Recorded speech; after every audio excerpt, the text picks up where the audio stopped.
धन्यवाद देना चाहती हूँ कि इस महत्वपूर्ण मुद्दे पर आपने मुझे बोलने का मौका दिया।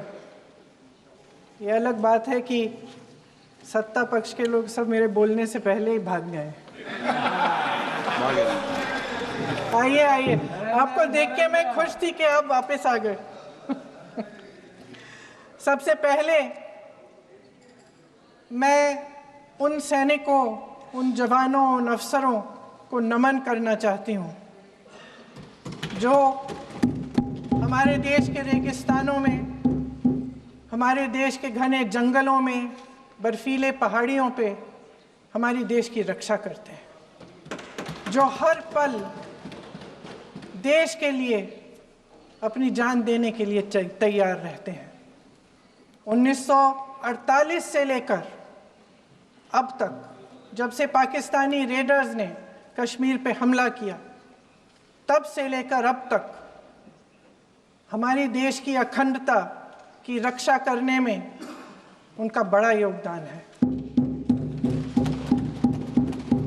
हमारी आज़ादी अहिंसा के आंदोलन से हासिल हुई, लेकिन जैसे मैंने कहा, उसको कायम रखने के लिए हमारी सेना का बहुत बड़ा योगदान है।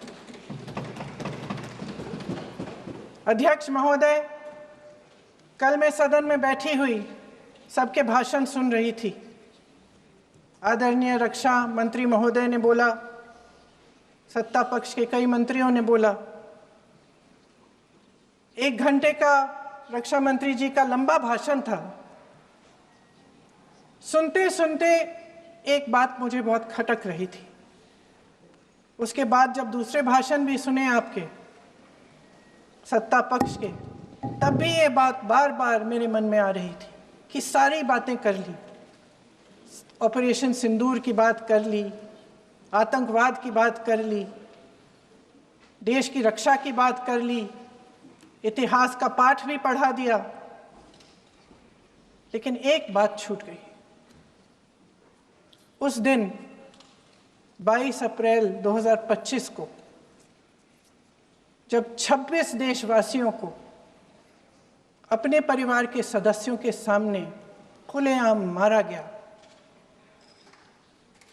तो ये हमला कैसे हुआ, क्यों हुआ?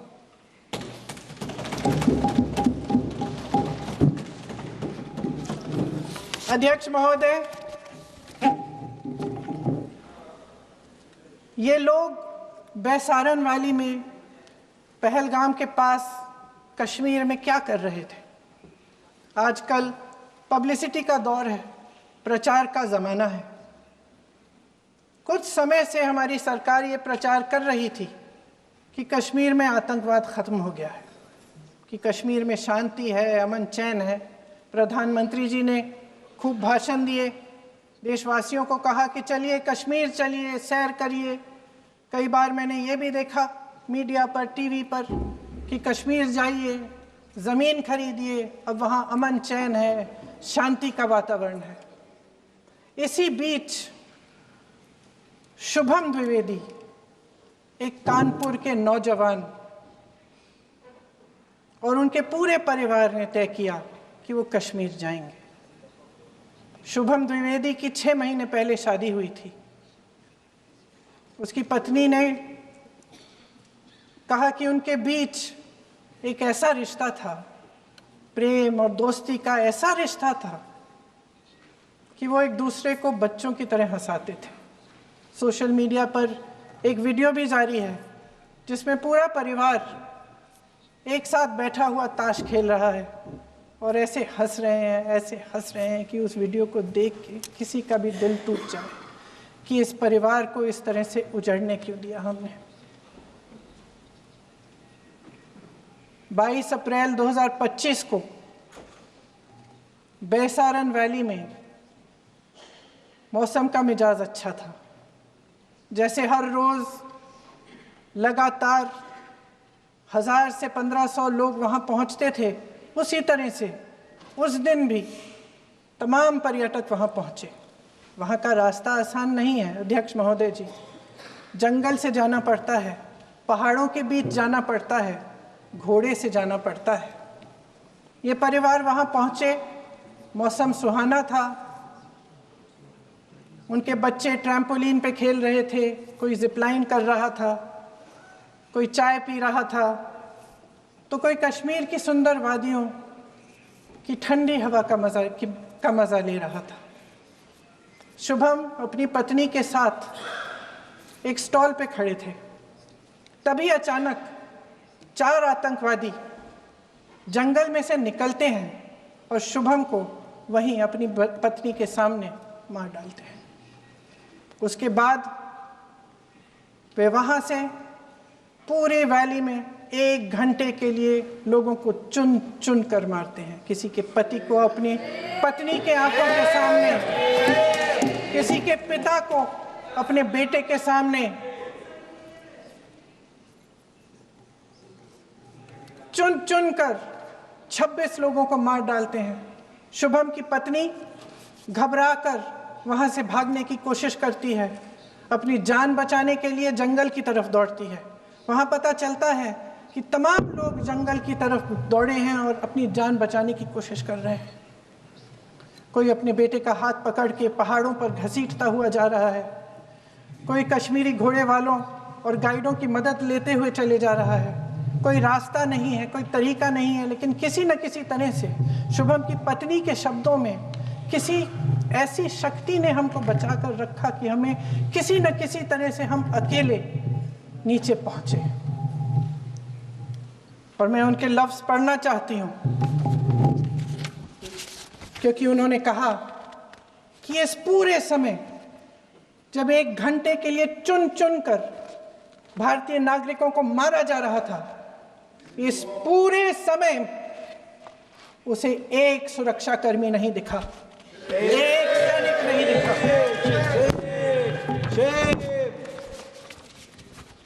शुभम की पत्नी ने कहा, कोट, मैंने अपनी दुनिया को खत्म होते हुए देखा। अपनी आंखों के सामने एक सिक्योरिटी गार्ड नहीं था। मैं ये कह सकती हूं कि देश ने, सरकार ने हमें वहां पे अनाथ छोड़ दिया था। सिक्योरिटी क्यों नहीं थी वहां पे एक सैनिक क्यों नहीं दिखा? क्या सरकार को मालूम नहीं था कि यहां रोज 1000 से 1500 पर्यटक जाते हैं? क्या सरकार को मालूम नहीं था कि यहाँ के को पहुंचने के लिए जंगल के रास्ते से जाना पड़ता है? अगर कुछ हो जाएगा तो लोग वहां से निकल नहीं पाएंगे। एक चिकित्सा का इंतजाम नहीं था, फर्स्ट एड का इंतजाम नहीं था, कोई इंतजाम नहीं था, ना सुरक्षा का ना फर्स्ट एड का। इन लोगों को भगवान भरोसे छोड़ दिया गया। ये लोग वहां पे इस सरकार के भरोसे गए और इस सरकार ने उन्हें भगवान भरोसे छोड़ दिया।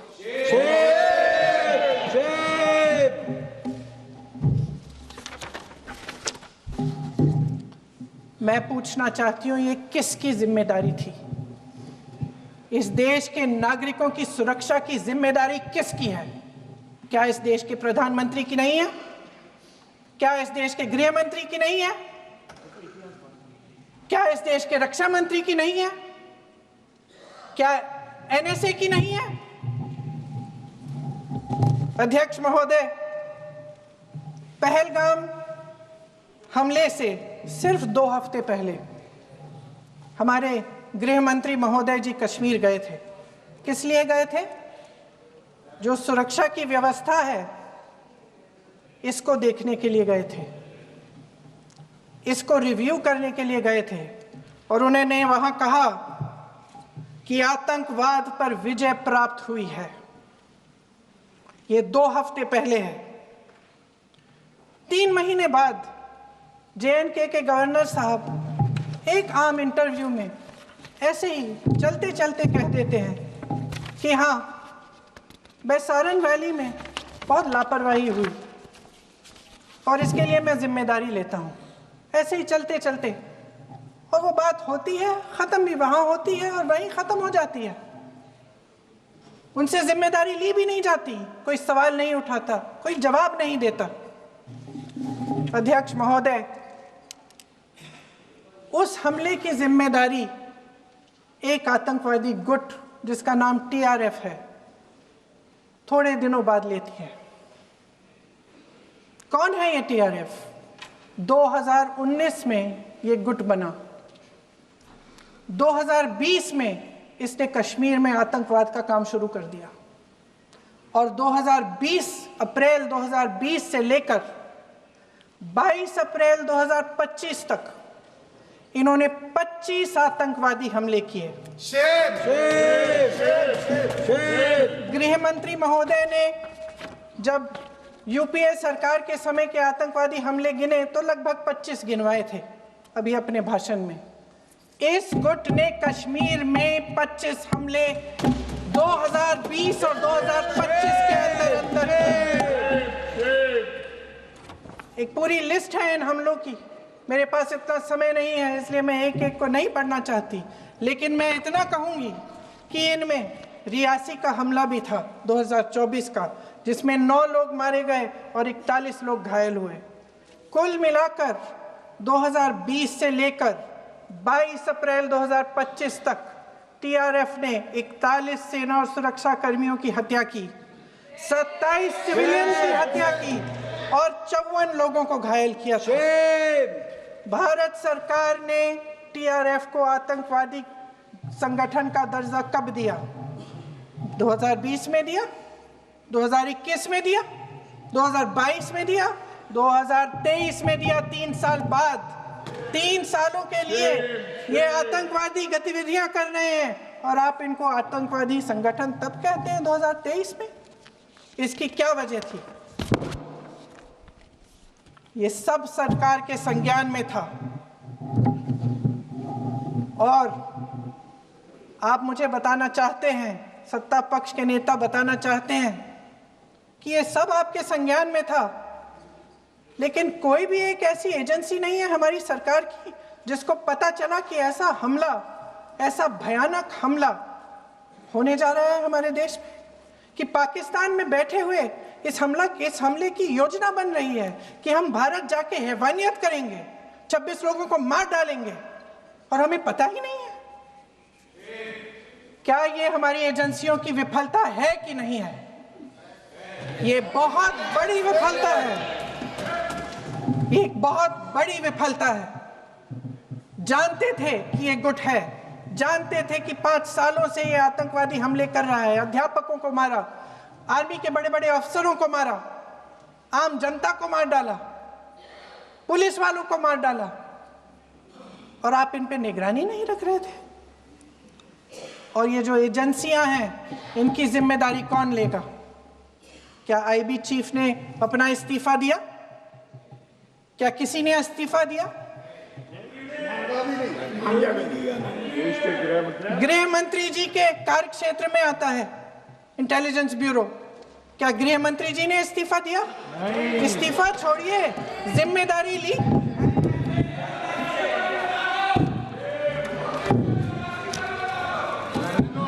साहब देखिए, इतिहास की बात आप करिए, मैं वर्तमान की बात करना चाहती हूँ। आपको तो एक बहाना चाहिए, आपको तो एक बहाना चाहिए। पूरे परिवार का नाम गिनवा देते हैं। अरे अपनी जिम्मेदारी खुद लीजिए। 11 सालों के लिए तो सत्ता में आप हैं। नेहरू को छोड़ नहीं रहा। कल माननीय गौरव गोगोई जी ने अपने भाषण में पूछा गृह मंत्री जी से, क्या आपकी जिम्मेदारी नहीं थी? मैं देख रही थी। राजनाथ जी, रक्षा मंत्री जी यूं यूं अपना सर हिला रहे थे, कुछ बोले नहीं। अंदर से ये महसूस हुआ होगा कि यहाँ कुछ जिम्मेदारी थी, लेकिन माननीय गृह मंत्री महोदय जी हंस रहे थे, वे हंस रहे थे।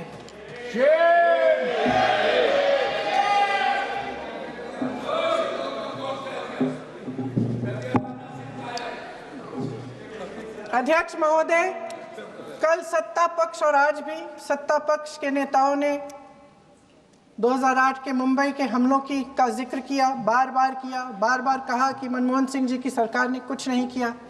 ये तो जानकारी होगी ना कि उसी समय जब वो आतंकवादी हमला चल रहा था तभी उन आतंकवादियों को मार डाला था, एक बचा था और उसको भी फांसी दे दी थी 2012 में। महाराष्ट्र के मुख्यमंत्री ने इस्तीफा दिया। देश के गृह मंत्री ने जिम्मेदारी लेकर इस्तीफा दिया। एक जवाबदेही थी पब्लिक के प्रति, एक जवाबदेही थी इस देश की जनता के प्रति, इस देश की धरती के प्रति।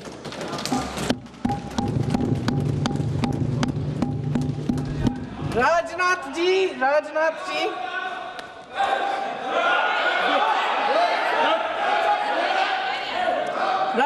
जी तो पुलवामा, उरी और पठानकोट के समय गृह मंत्री रहे थे।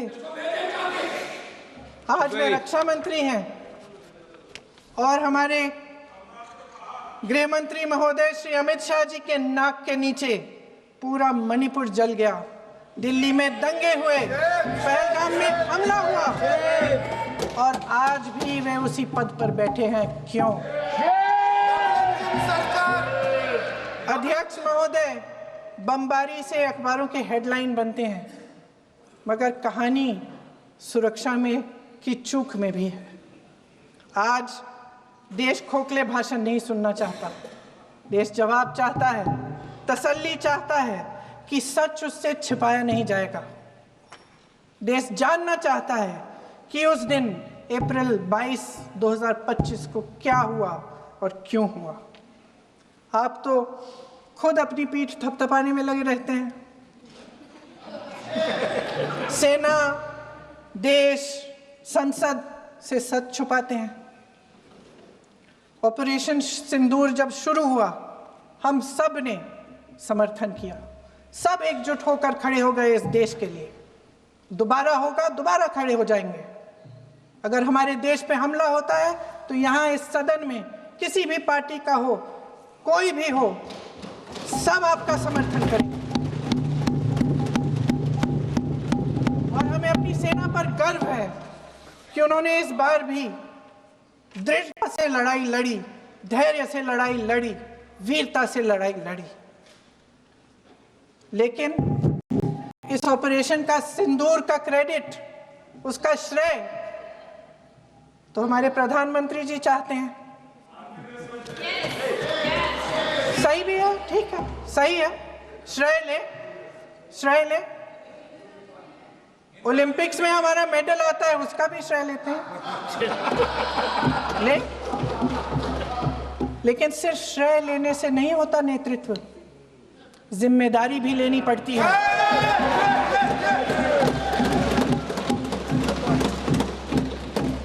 देश के इतिहास में ये पहली बार हुआ, देश के इतिहास में ये पहली बार हुआ कि जंग होते होते ही रुक गई है जी। और इस रुकावट का ऐलान हमारी सरकार, हमारी सेना नहीं करती, अमेरिका के प्रेसिडेंट करते हैं, अमेरिका के राष्ट्रपति करते हैं। ये हमारे प्रधानमंत्री महोदय की गैर जिम्मेदारी का सबसे बड़ा प्रतीक है। आज गृह मंत्री जी ने इस बात पर उल्लेख किया। उन्होंने कहा, उनके शब्दों में उन्होंने कहा कि पाकिस्तान के पास शरण में आने के बजाय कोई चारा ही नहीं था। आपने शरण दिया क्यों? वो आते हैं आपके देश के अंदर, लोगों को मार डालते हैं और आप उनको शरण दे रहे हैं। क्यों दिया शरण? इसका जवाब क्यों नहीं दिया है एक भी भाषण में? जैसे ये बात उठी, शरण की बात की, हमारे गृह मंत्री जी ने इतिहास में चले गए। नेहरू ने क्या किया, इंदिरा गांधी ने क्या किया, यहां तक कि मेरी मां के आंसुओं तक चले गए। लेकिन इस सवाल का जवाब नहीं दिया कि ये सीज फायर हुआ क्यों, ये जंग रुका क्यों, और तब क्यों रुका जब दुश्मन के पास कोई चारा नहीं था हमारे श्रेय में आने के बजाय। क्यों रुका ये जंग? इसका जवाब नहीं दिया। धन्यवाद। आप देंगे? मंत्री देना भाई देना, आपको टाइम मिलेगा तो, टाइम नहीं मिलेगा आपको शायद। वैसे महोदय, मेरी माँ की आंसू की बात किए, मैं इसका जवाब देना चाहती हूँ। मेरी माँ के आंसू तब गिरे जब उनके पति को आतंकवादियों ने शहीद किया, जब वे मात्र 44 साल की थी। और आज अगर मैं इस सदन में खड़ी हूं और उन 26 लोगों की बात कर रही हूं, मैं इसलिए कर रही हूं क्योंकि मैं उनका दर्द जानती हूं, महसूस करती हूं।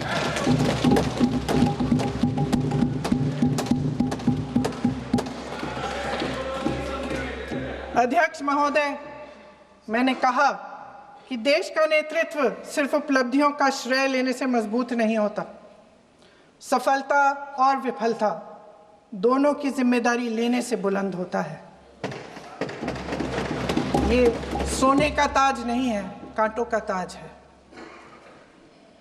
अध्यक्ष महोदय, जब सरकार झूठी और कायर हो तो वे बहादुर से बहादुर सेना के साहस और पराक्रम को भी कमजोर कर देती है। देश को प्रतिशोध के साथ साथ सबके प्राणों की रक्षा का प्रण चाहिए। सेना की शक्ति के साथ सरकार की सच्चाई भी चाहिए। महान देशभक्त शहीद इंदिरा गांधी जी, जिन्होंने सफल कूटनीति के बल पर अमेरिका के राष्ट्रपति निक्सन का मुकाबला करके पाकिस्तान का विभाजन करवाया, बांग्लादेश बनाया, 1 लाख पाकिस्तानी सैनिकों को आत्मसमर्पण करने पर मजबूर किया, उन्होंने कभी इसका श्रेय लेने की कोशिश नहीं की। ऑपरेशन सिंदूर का मकसद अगर पाकिस्तान को सबक सिखाना था तो शायद ये मकसद अभी अधूरा है, क्योंकि हमारी कूटनीति विफल रही है। इसका प्रमाण यही है कि ऑपरेशन सिंदूर के बाद एक पाकिस्तानी जनरल, जिसके हाथ खून से रंगे थे, अमेरिका के राष्ट्रपति के साथ बैठकर लंच खा रहे थे। अगर ऑपरेशन सिंदूर का मकसद आतंकवाद को खत्म करने का था तो पाकिस्तान को संयुक्त राष्ट्र के आतंकवाद विरोधी समिति का अध्यक्ष चुने जाने से इस मकसद को धक्का लगा है। इसकी जिम्मेदारी कौन लेगा? क्या हमारे प्रधानमंत्री लेंगे? क्या उनमें ये हिम्मत है? नहीं है। अगर इस ऑपरेशन के दौरान हमारे जहाजों का नुकसान नहीं हुआ तो सदन में इसे साफ साफ कहने से क्या डर है? क्यों नहीं कहा है? कल भी रक्षा मंत्री जी ने कहा कि हमारे इंफ्रास्ट्रक्चर का नुकसान नहीं हुआ, तो जहाजों के बारे में भी बता दें, साफ साफ बता दें, क्या हर्ज है? सच्चाई तो है। सवालों से बचने के लिए ये सरकार हमेशा प्रयास करती है। इसकी राजनीतिक कायरता बेमिसाल है। देशवासियों के प्रति जवाबदेही का एहसास ही नहीं है। सच्चाई ये है कि इनके दिल में जनता के लिए कोई जगह नहीं है। सब राजनीति है, सब पीआर है, सब प्रचार है, सब पब्लिसिटी है। देश की जनता के लिए आपके हृदय में कुछ नहीं रहा। बहुत समय हो गया है आप इस प्रचार में ही लिप्त हैं, जनता को देख नहीं पा रहे हैं। जी माननीय, जो पहलगाम में हुआ, खत्म करती हूँ, जो पहलगाम में हुआ उससे हर एक देशवासी के दिल पे चोट पहुंची है। हिमांशी नारवाल की गुहार ने हम सबको शर्मिंदा किया है। इसीलिए मैं आज यहाँ खड़े हुए एक आखिरी बात करना चाहती हूँ।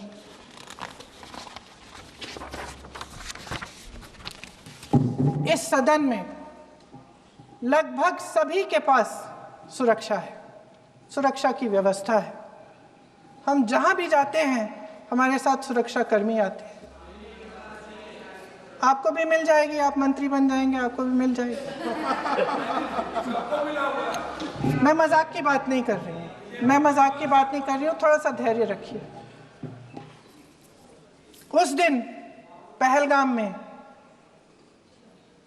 26 परिवार उजड़ गए। 26 लोगों को अपने परिवार के सदस्य के सामने मारा गया। 26 बेटे, पति, पिता गुजर गए। उनमें से 25 भारतीय थे। भारतीय थे।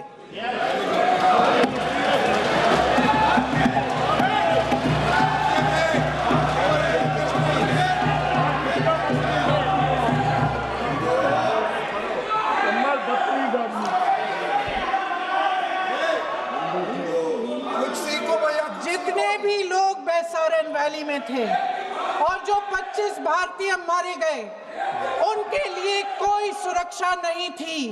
कोई सुरक्षा नहीं थी। आप कितनी भी ऑपरेशन कर डालें, आप इस सच्चाई के पीछे छुप नहीं सकते, इसे नकार नहीं सकते।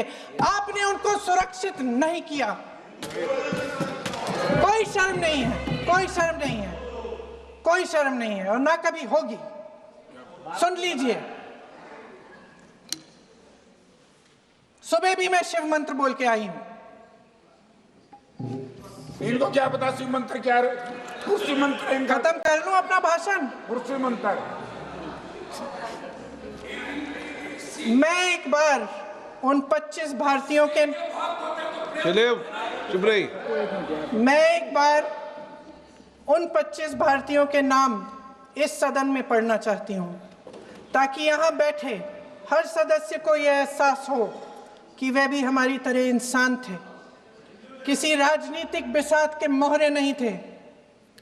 वे भी इस देश के बेटे थे, वे भी इस देश के शहीद हैं।